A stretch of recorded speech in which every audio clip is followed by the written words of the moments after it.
गुरुर्ब्रह्मा गुरुर्विष्णू गुरुर्देव महेश्वरा सद्गुरु साक्षात परब्रह्मा तस्मै श्री सद्गुरुवे नमः। जय जय रघुवीर समर्थ श्रीराम समर्थ। सद्गुरु चरणांना नतमस्तक हो आपण या निरूपणास सुरुवात करूया। मायबाप सज्जनांचं स्वागत आहे। आजचा दिवस म्हणजे हनुमान जयंती आणि आपल्या जीवनामध्ये हनुमान जयंतीचं महत्त्व काय आहे, नक्की आपल्याला हनुमान जयंती या मनुष्याला काय शिकवते, हे पूर्ण विश्लेषण आपण करणार आहोत। आता तुम्हाला वाटेल की नक्की हनुमान जयंती म्हणजे काय।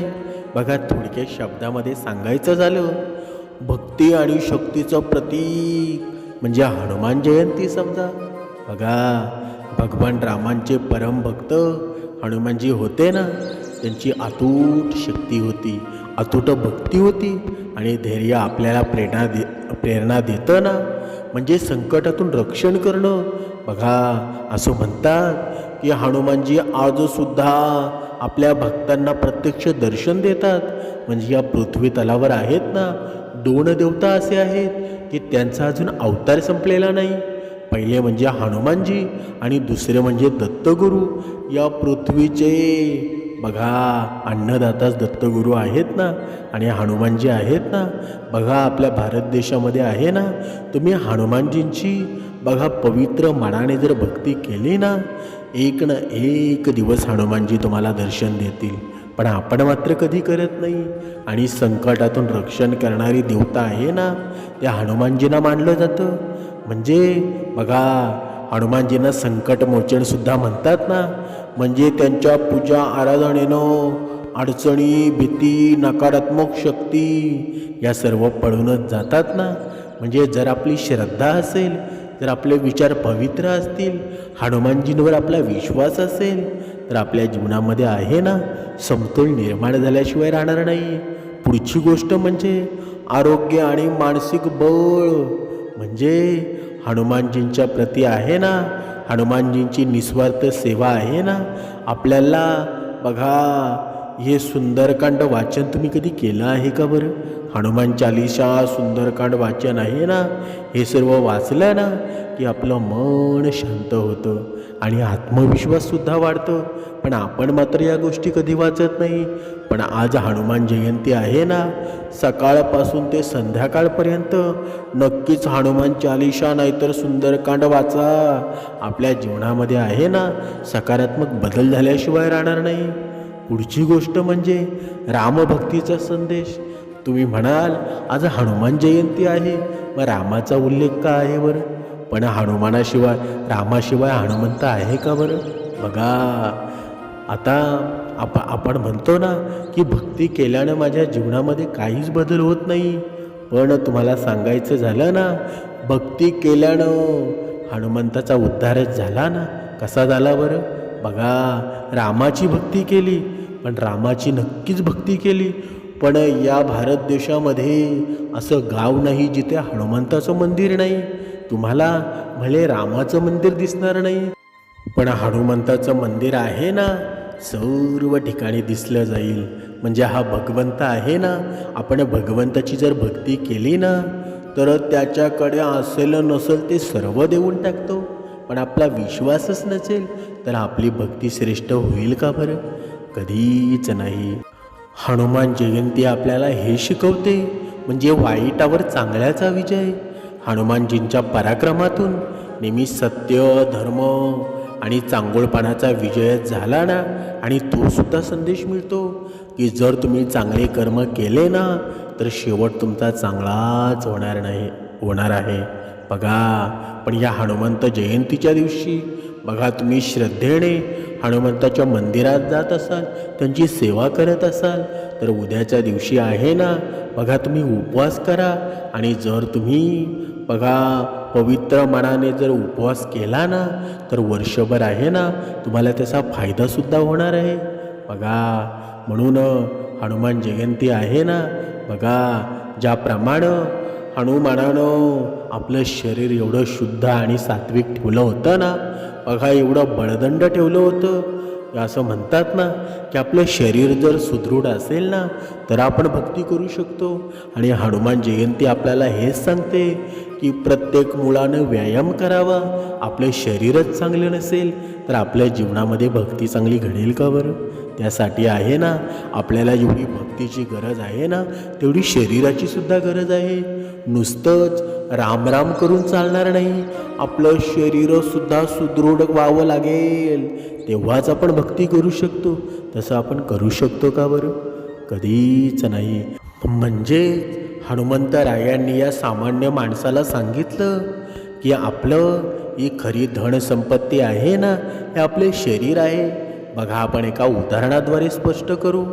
एक भिकारी होता आणि तो रोज सकाळ झाली ना की रस्त्यावर येऊन मोठमोठ्याने ओरडायचा, हे परमेश्वरा, तू माझ्यावर अन्याय केलास, तू मला काही दिलं नाहीस, मला खायला मिळत नाही, मला काही कपडे चांगले घालायला सुद्धा मिळत नाही, मला गाडी फिरायला नाही, मला घरसुद्धा नाही.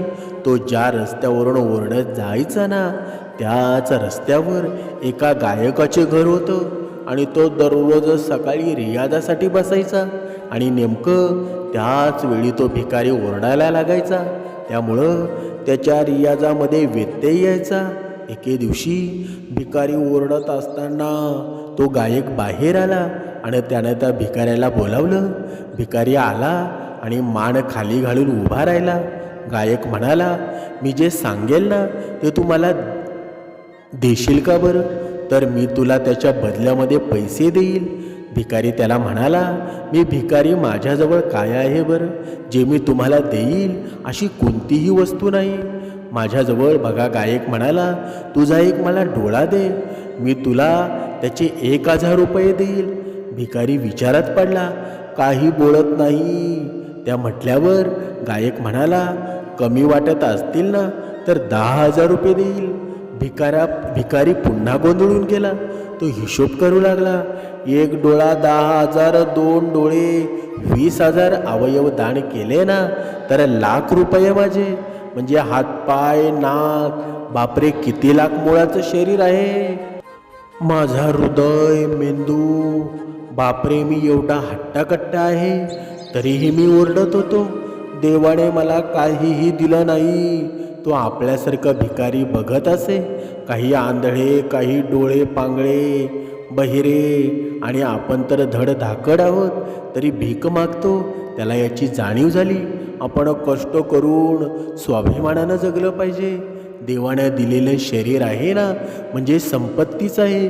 भिकारी गायकाच्या पाया पडला आणि म्हणाला, तुम्ही माझे डोळे उघडले, माझ्याजवळ असलेली शरीर संपत्ती मला अजिबात दिसली नाही. देवानं मला जे दिलं आहे ना त्याचा मी उपयोग करू, व्यवस्थित काम करेल. मी चुकलो, मला माफ करा. गायक म्हणाला, तू त्या परमेश्वराच्या नावानं ओरडत होतास ना, मग त्याचंच आभार मान.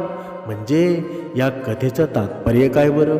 म्हणजे निरोगी बळवान शरीर आहे ना, हीच खरी मनुष्याची धनसंपत्ती आहे. पण मनुष्य हे विसरलेला आहे ना. थोडं काही आपल्या जीवनामध्ये वाईट घडलं ना लगेच भगवंताला दोष देत राहतो. पण असं करणं योग्य आहे का बरं? म्हणून आपल्या जोपर्यंत आपल्या शरीरामध्ये ताकद आहे ना, मस्त जिम करा, व्यायाम करा, चालायला लागा. बघा, आपलं शरीर जर चांगलं असेल ना तर तुम्ही जीवनसुद्धा चांगलं जगू शकता. पण आपलं शरीरच व्यवस्थित नसेल तर मग जीवन जगण्यामध्ये आनंद येईल का बरं? कधीच येणार नाही. मग आपल्याला वेगवेगळे आजार जडतील. म्हणून आपलं शरीर आहे ना, हनुमंतरायांनी आपल्याला हेच सांगितलेलं आहे, ज्याचं शरीर सुंदर असेल त्याच्या जीवनामध्ये आनंदी आनंद असेल.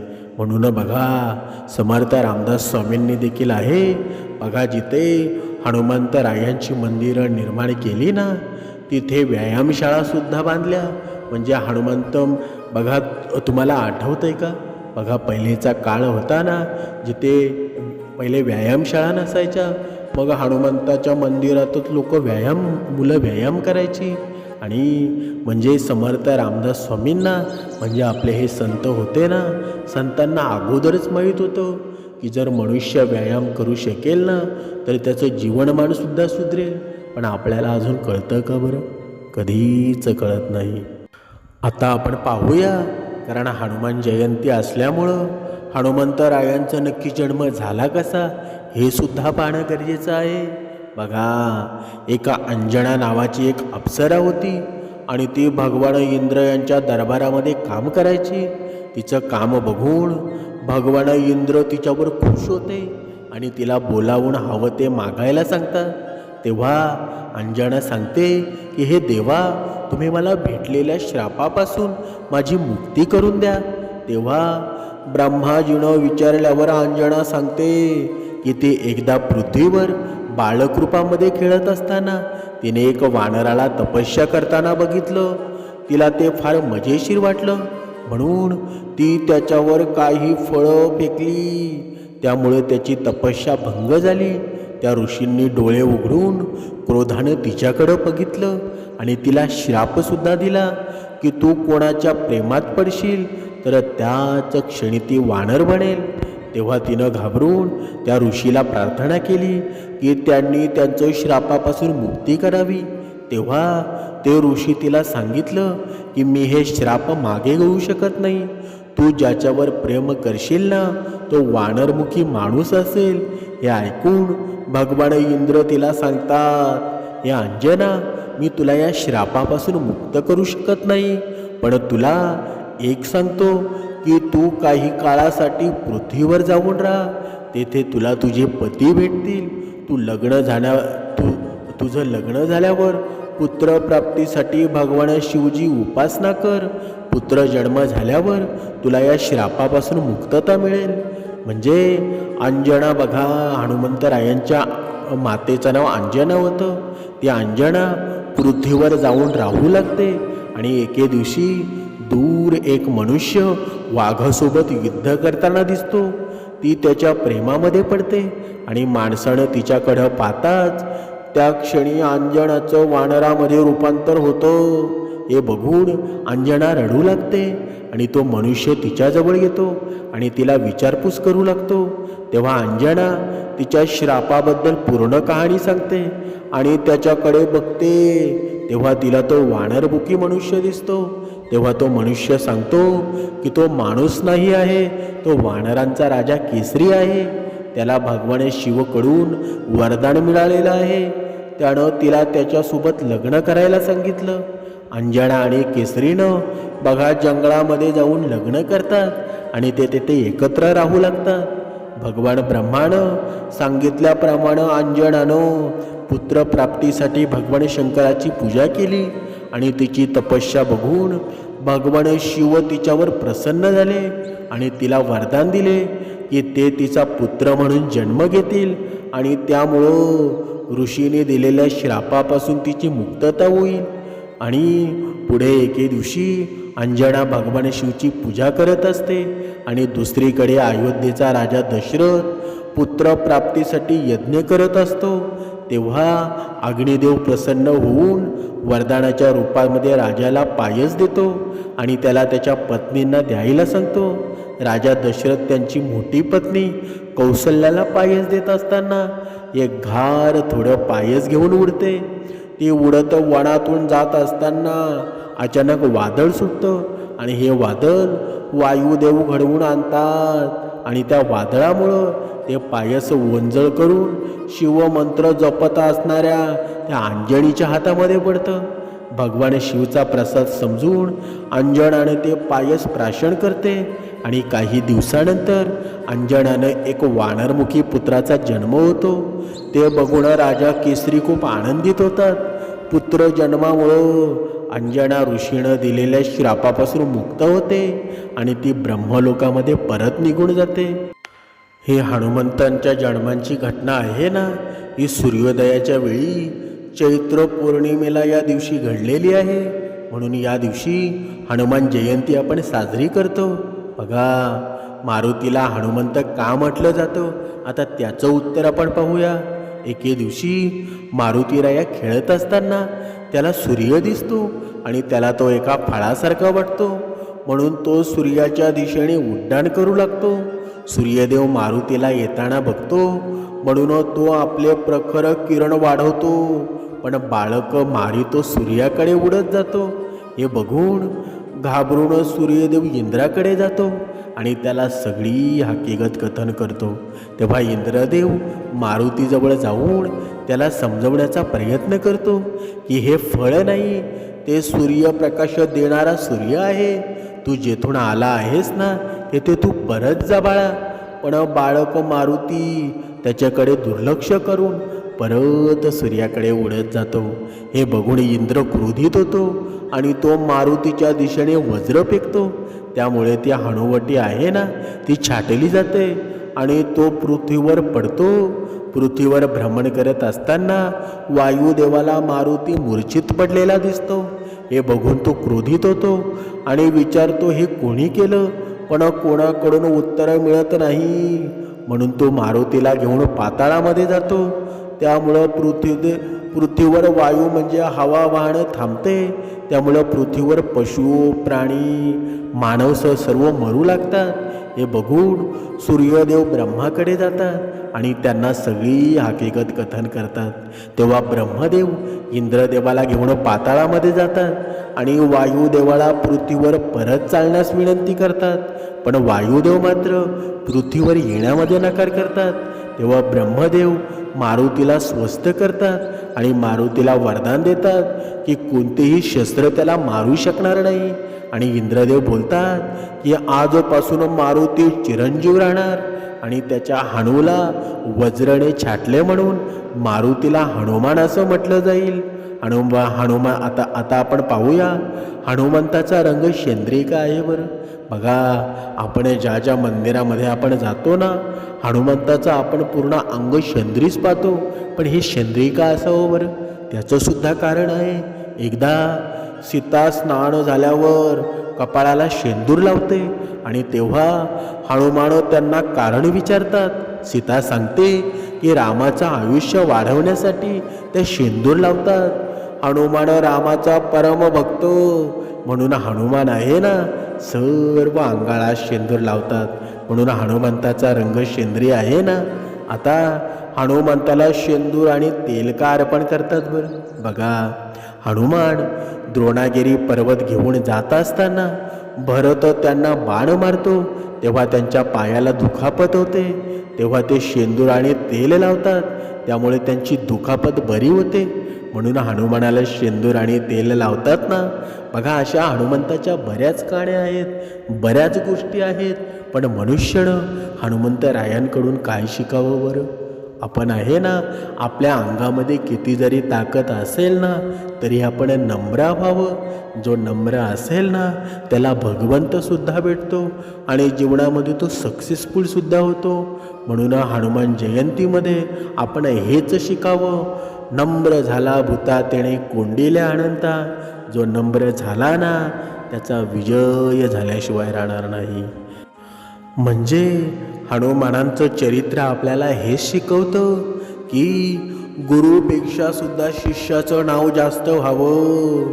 बघा, अंजनीच्या सुता तुला रामाचं वरदान, एक मुखाने बोला जय जय हनुमान. म्हणजे जिथे भगवंताचं वरदान असेल ना त्या शिष्याला काही कमी पडेल का बरं. काहीच कमी पडणार नाही. म्हणून आपला गुरु आहे ना तो बलवान व्हावा, तो स्वार्थी नको. नाहीतर आपल्या या भारत देशामध्ये आज आपण या ढोंगी बाबांचे सर्व बघतो, चमत्कार पाहतो. किती ढोंगी बाबा आहेत, किती चमत्कार घडवतात, त्याला लोक भिडतात सुद्धा. पण आपले हे खरे देवता आहेत ना, साधू संत आहेत, याने निर्माण केलेले ग्रंथ आहेत, त्यांना आपण वेगळ्या साईडला टाकून देतो. म्हणून आहे ना आपला भगवंत आहे ना, श्रीराम आहे, हनुमंतरायांसारखी भक्ती करायला हवी. मग बघा आपलं आयुष्य आहे ना कसं रुळावर येऊन जाईल. मनामध्ये वाईट विचार ठेवू नका, चिंता करू नका, नेहमी भगवंताचं नामस्मरण करा. बघा, एक ना एक दिवस तुम्हाला प्रचितीसुद्धा येऊन जाईल. हनुमान जयंती आपल्याला हेच शिकवते ना. भक्ती, धैर्य, निस्वार्थ सेवा हिचं प्रामाणिकपणा आहे ना मनुष्यामध्ये असेल तर मनुष्याचं जीवन सुंदर होऊन जाईल. त्यांच्यासारखी श्रद्धा आहे ना, उलट आपण आत्मविश्वास ठेवला तर आपण कोणत्याही संकटावर मात करू शकतो. थोडक्यामध्ये चांगल्या मार्गावर राहून, देवावर विश्वास ठेवून आणि मनाने मजबूत राहून जीवन जगलं ना, तर हाच खरा दिवस आपला ठरेल. तर हीच हनुमंतरायांची भक्ती ठरेल. पण या मार्गाने जो राहील त्याच्या जीवनामध्ये आहे ना, त्याची स्वप्न पूर्ण होतील. त्याच्या जीवनामध्ये आनंदी आनंद झाल्याशिवाय राहणार नाही. तुम्ही केलेले जे कर्म आहेत ना, ते वाईट असतील तरीसुद्धा ते विसरून जा आणि हनुमंत जयंतीच्या दिवशी संकल्प घ्या. तुमच्या जीवनामध्ये चांगला दिवस आल्याशिवाय राहणार नाही. जय जय रघुवीर समर्थ.